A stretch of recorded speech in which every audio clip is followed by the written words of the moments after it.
Dell has been aggressively updating the Inspiron 7000 series gaming laptop, and this year, with Nvidia's Max-Q design, it has managed to fit in GTX 1060 alongside Intel 7th generation quad-core processor and a really fast SSD.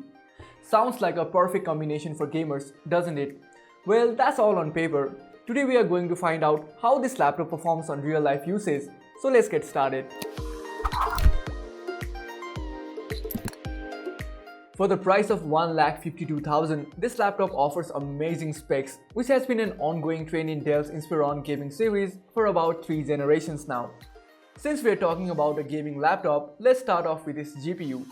Previously, the Dell 7567 offered the 1050 Ti that delivered ample horsepower to run AAA titles decently. The latest in 7000 series, the Dell 7577, which is this laptop, sports a GTX 1060 Max-Q that provides 30% more power than the 1050 Ti. This laptop basically crosses it in the 1080p segment.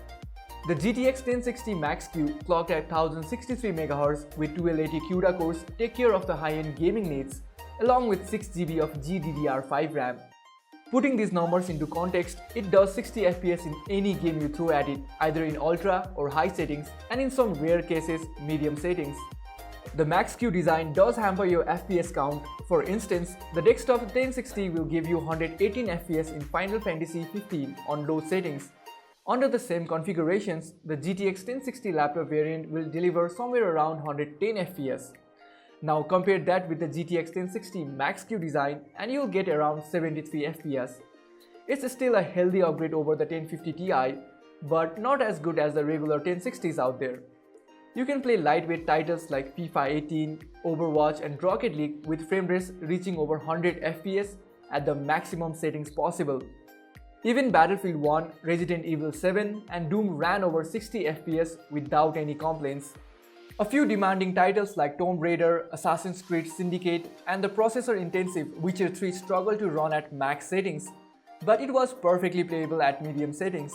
The few exceptions were PUBG and Final Fantasy 15, these two could be played only at the lowest settings, but then again that was more of an issue with the optimization of the game rather than the hardware itself.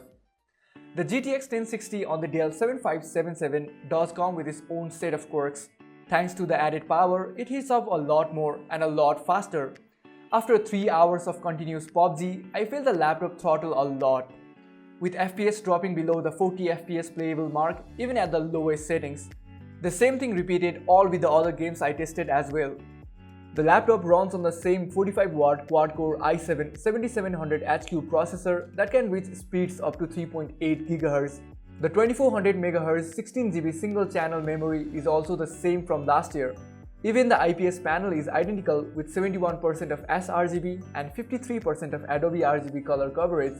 It's a pretty good IPS panel, and if you ask me, just not the one for those who do color-intensive work.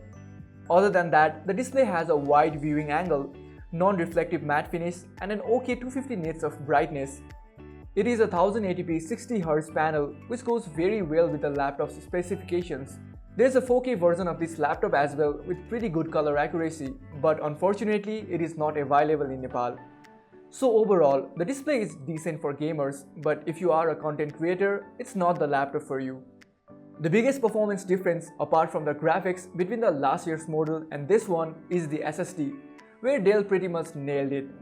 The read-write speeds of 500 Mbps and 300 Mbps on the 7567 has gone up to a whooping 2812 Mbps read and 1293 Mbps write.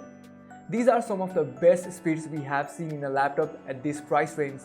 It also has a 1TB 5400 RPM hard disk for cheaper storage. Talking about the design, it's almost identical to its older brother apart from a few improvements. This time around, the laptop feels even more sturdier thanks to the use of a lot of metallic parts. That in turn made the overall design feel sharper at the edges. There is also a thicker padding at the top and the bottom of the display panel that helps avoid unwanted and irremovable marks on the display itself, which was a big annoyance in the 7567. The keyboard is also okay. People might complain about the low-key travel and cheap feeling, but I feel it was enough. Plus, there is literally no flex in the keyboard chassis at all, giving it a durable and long-lasting feeling. The trackpad is good, but it's made out of cheap plastic, although I must say it offers good tracking and gestures that work perfectly, thanks to the Windows Precision drivers. Apart from the things that improved and things that remain the same, there are a few aspects that took a hit. More noticeable, the battery and the speakers alongside the already mentioned thermal performance. The 75 Wh battery has also shrunken down to a 56 Wh capacity, which will be one of the biggest disappointments of all. I got an average of around 3 hours of battery life versus the 5.5 hours on its predecessor. I was pretty bummed as the battery and the loudspeakers were two of the features that really stood out in the Dell 7567. Port selection remains one of the most satisfactory on this one. It consists of almost every port you can think of. On the left side is a memory card slot, a 3.0 USB port, Ethernet and power. On the right is an audio port, a pair of USB 3.0, an HDMI port, and finally a USB 3.1 Type-C port with Thunderbolt 3 support with 4 lanes of PCIe, meaning you can connect external GPU to get maximum bandwidth. The Dell 7577 seems like a great laptop, but there are a few things you need to consider before buying it. The first is it's very heavy with the use of all the metals. Despite the better build quality and a seriously good finishing, I didn't feel the confidence that I usually do while traveling with other laptops like the XPS 15 or the MacBook Pro 15-inch. Also, finding a large bag is a pain as this continues the tradition of not fitting in a 15.6-inch bag despite being a 15.6-inch laptop. We recommend you to get this backpack for the laptop, link is in the description below. So for the price, you get a quad-core i7 processor, 16GB of DDR4 RAM, a really fast SSD, a good IPS display, and a very capable GTX 1060 with Max-Q design. The only question that remains is it the best laptop under the price of ₹1,50,000? And the answer is definitely yes. But the Lenovo Y720 and the MSI GE62V are on the expensive side, while the Helios 300 with some of the compromises is the cheapest among the bunch.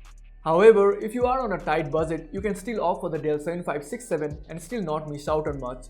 So that's it for the full review of Dell 7577. Let us know in the comment section below which laptop you are looking forward on buying. And this is me Yankee, signing off.